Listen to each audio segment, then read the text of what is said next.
Hi, my name is Kevin Thomas Morgan.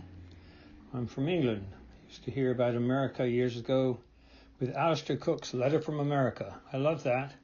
And as I write a weekly newsletter, I thought it might be a good idea, or it was suggested to me, that I record them for YouTube. So here is my newsletter of November 6, 2024, which I sent out at 6:07 p.m. It starts with a picture of a friend of mine, Lloyd. He's one of my favorite Trump supporters. When I asked him why he supports Trump, he said, because Trump promised to give his presidential salary to charity. If Lloyd had asked me why I don't support Trump, I'd reply, because of his abysmal environmental record, in addition to a range of other disastrous policies. It's hard to write this newsletter on account of the election, which actually made me nauseous, which is a rare thing. I wasn't disappointed with the results. I was horrified, having done extensive research on Trump's 2017-2018 anti-environmental policies for my second novel, Scientist Undercover, which I'm currently writing.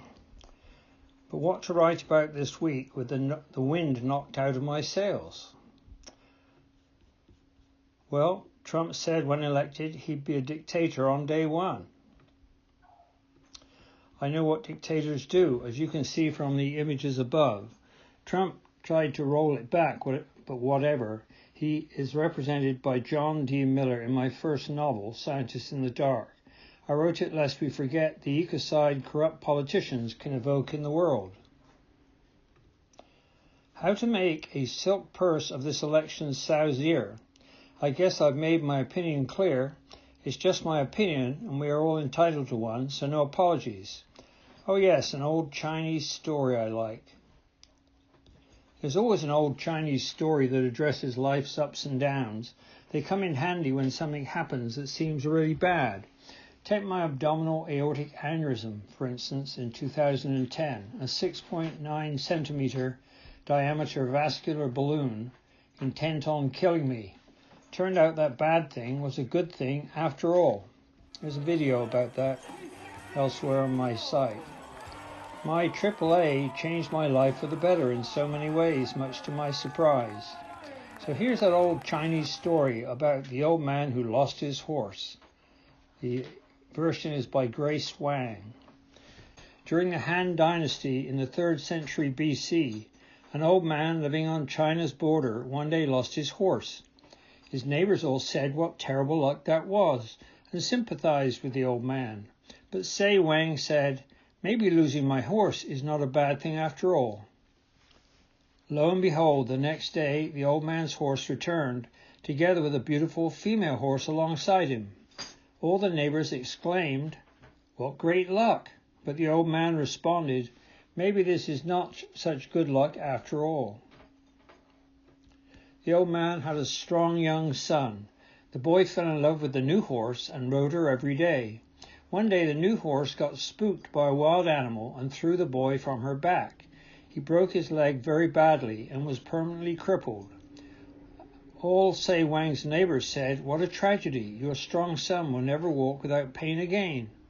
But the old man again said, maybe this is not such a bad thing after all.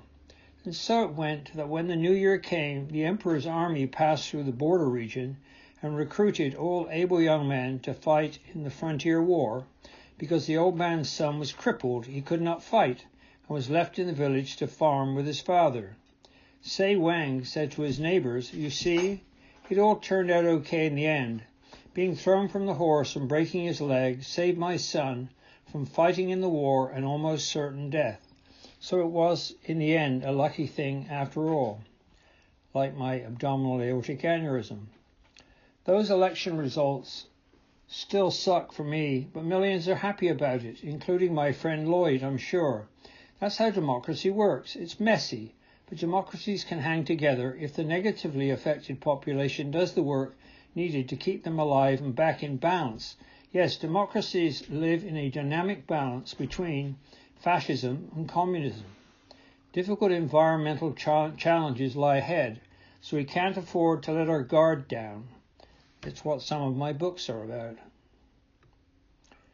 With Trump in the White House and the Senate in Republican hands, we'll have fewer tools with which to address climate change and other aspects of environmental degradation, apart from a whole host of other issues.